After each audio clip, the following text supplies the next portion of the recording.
पुसद तालुक्यात एक अत्यंत धक्कादायक आणि हृदयद्रावक घटना समोर आली आहे. गहुली परिसरातील नाल्याच्या काठेला एका 22 वर्षीय तरुणाने पांढऱ्या शेल्याच्या सहाय्याने झाडाला गळफास घेऊन आपला जीव गमावला.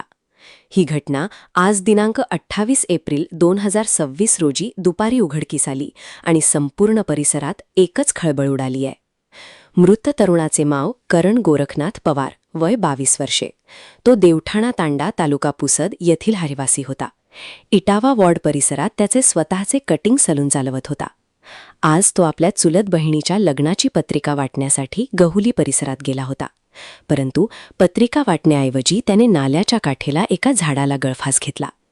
दुपारी सुमारे 4 वाजण्याच्या सुमारास शेतातून परत येत असलेल्या एका व्यक्तीने त्याला झाडाला लटकळलेल्या अवस्थेत पाहिले.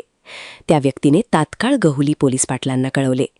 पोलिसांनी घटनास्थळी धाव घेतली आणि पंचनाम्यांनंतर मृतदेह शासकीय उपजिल्हा रुग्णालय पुसद येथे शवविच्छेदनासाठी आणला.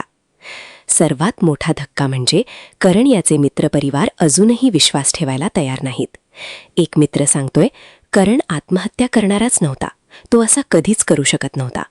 कुटुंबियांकडूनही माहिती समोर आलीये की करण नेहमी विचारात असायचा आणि कोणाशी फारसे बोलायचा नाही.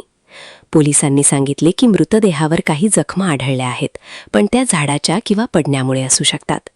प्राथमिक तपास पुसद ग्रामीण पोलीस स्टेशनचे उपनिरीक्षक राहुल देशमुख यांनी केला असून पुढील तपास हेड कॉन्स्टेबल दिनेश आडे यांच्याकडे सुरू आहे.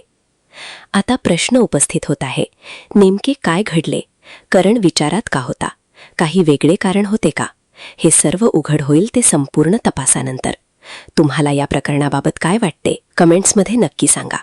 ही बातमी आवडली असेल तर लाईक करा, शेअर करा आणि आमच्या चॅनलला सबस्क्राईब करायला विसरू नका. धन्यवाद.